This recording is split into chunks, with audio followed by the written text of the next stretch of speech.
सभी श्रोताओं को मेरा नमस्कार। आप सभी का स्वागत है your class your future YouTube channel पे।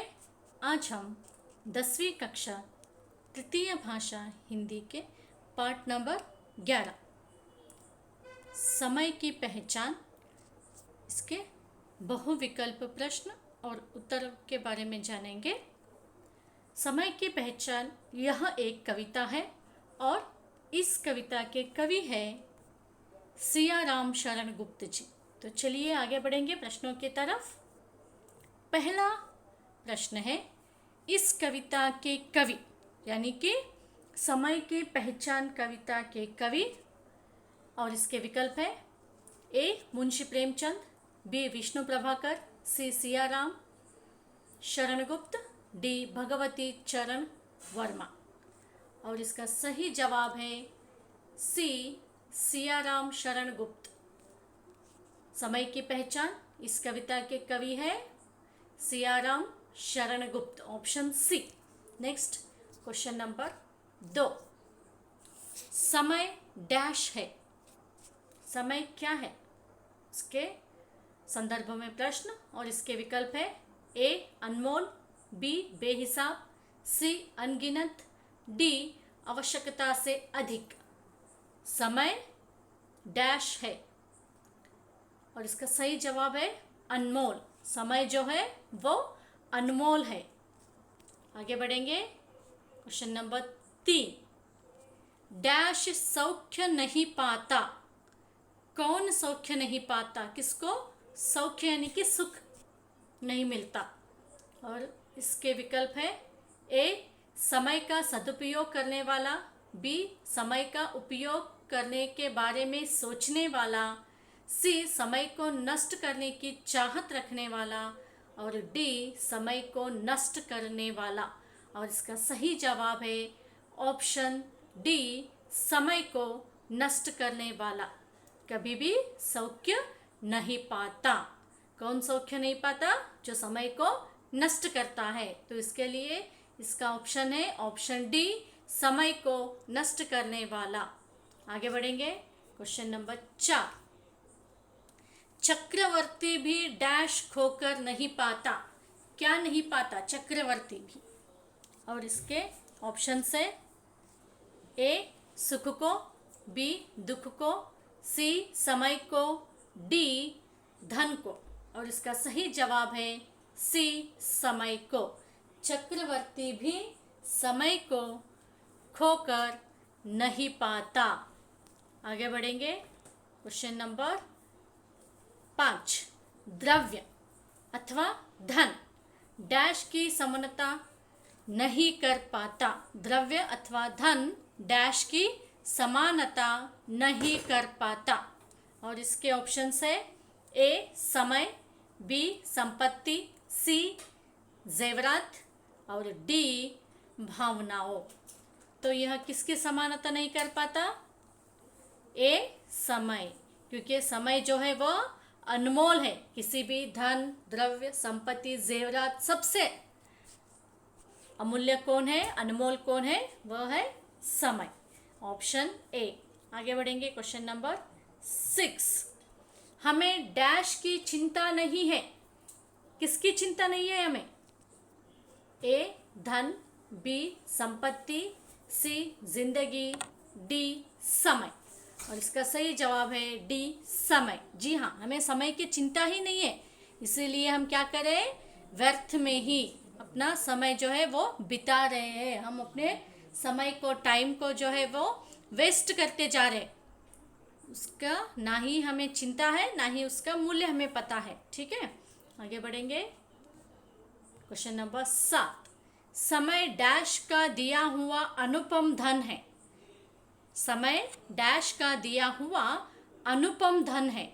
चलिए देखेंगे इसके विकल्प, ए प्रकृति, बी ईश्वर, सी राक्षस, और डी इंसान।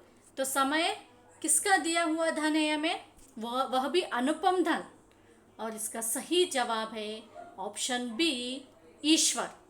जी हाँ, समय ईश्वर का दिया हुआ अनुपम धन है। आगे बढ़ेंगे प्रश्न नंबर 8, बहाने डैश कराता है।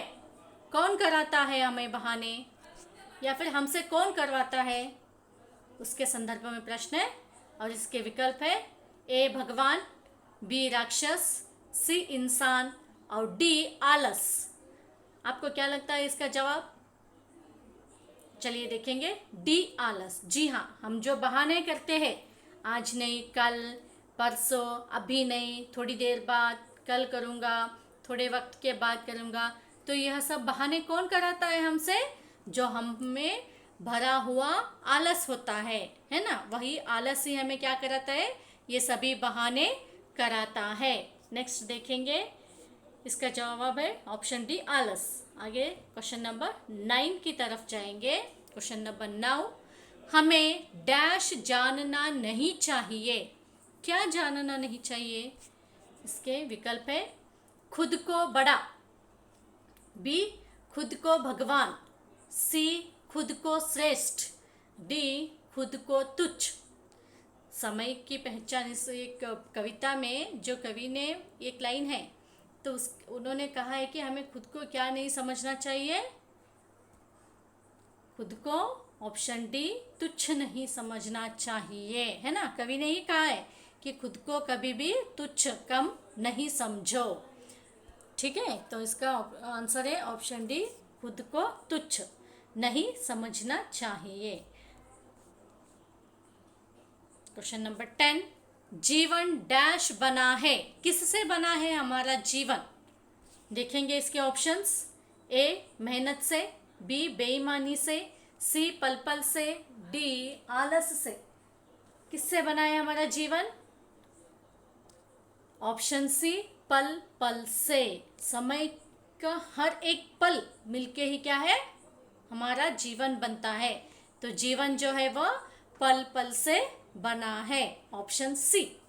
नेक्स्ट क्वेश्चन नंबर 11, हमें डैश में चित्त लगाना चाहिए। हमें चित्त, कंसंट्रेशन किस पे लगाना चाहिए?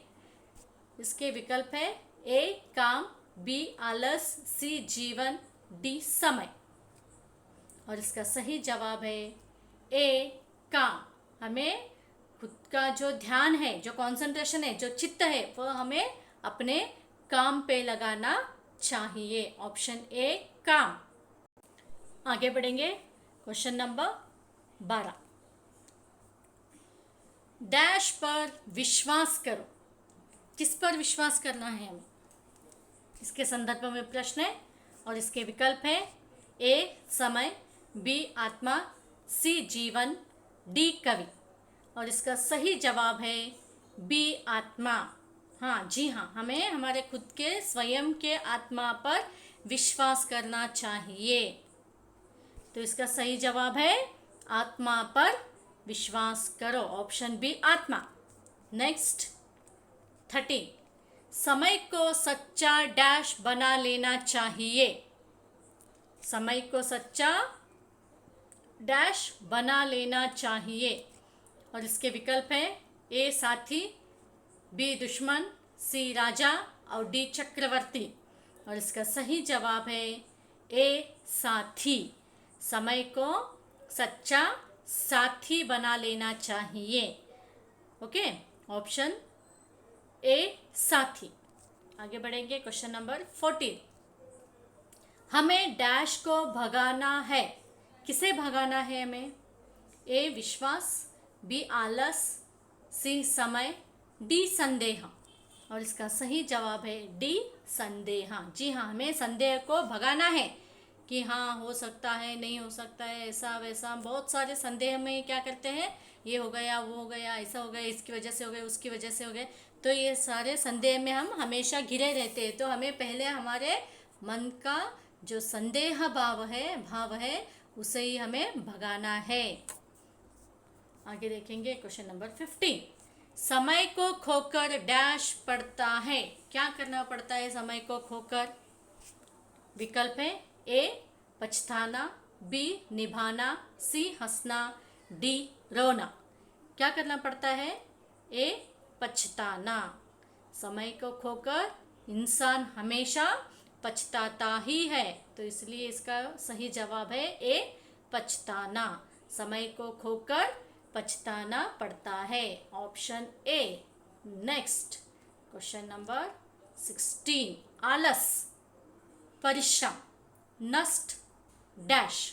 देखिए यहाँ पर आलस है और यहाँ पर परिश्रम, यानी कि ये दोनों क्या है, विरुद्ध है, विलोम शब्द है। आलस का विलोम विरुद्ध शब्द ही क्या है, अपोजिट वर्ड ही क्या होता है, परिश्रम।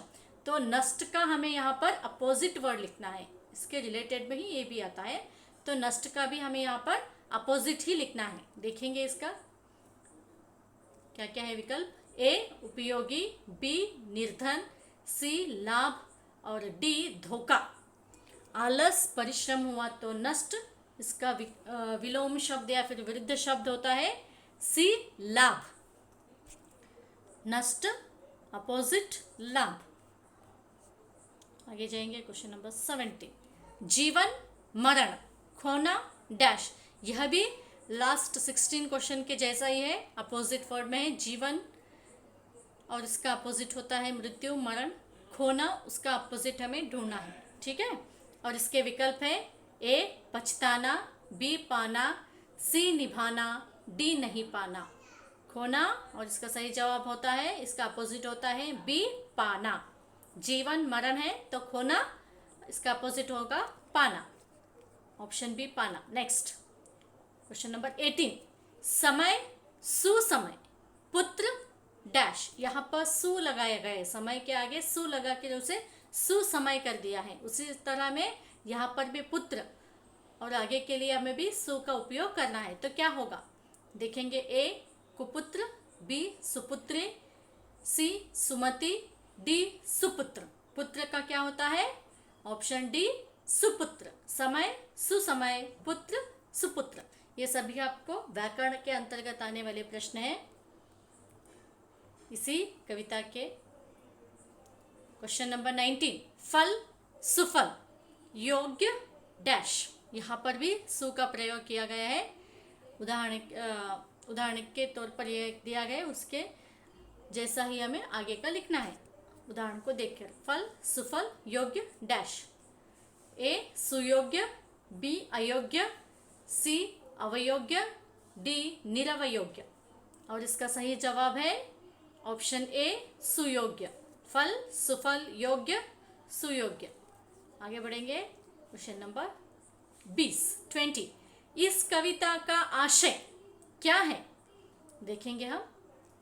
ऑप्शन ए समय अधिक महत्वपूर्ण तथा उपयोगी होता है, ऑप्शन बी समय अधिक महत्वपूर्ण तथा निरुपयोगी होता है, ऑप्शन सी समय अधिक महत्वपूर्ण तथा निरर्थक होता है, ऑप्शन डी समय अधिक महत्वपूर्ण होता है।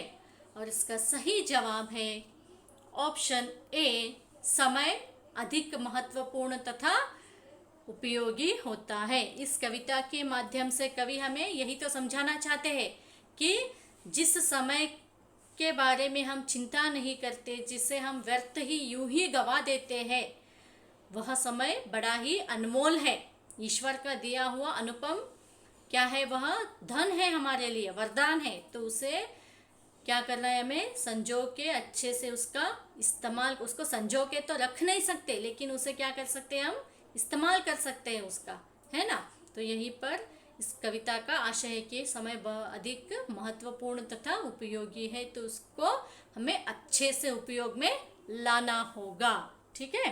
तो ये हो गए हमारे इस कविता के बहुविकल्प प्रश्न और उनके उत्तर। सो आई होप कि आपको ये टॉपिक भी समझ में आया होगा। इस वीडियो को अंत तक देखने के लिए धन्यवाद। इस वीडियो को लाइक शेयर कमेंट ज़रूर कीजिए और मेरे channel your class your future को सब्सक्राइब ज़रूर कीजिए और आगे आने वाले लेसन्स और उनके बहुविकल्प प्रश्न और उत्तरों को देखते रहिए। Thank you.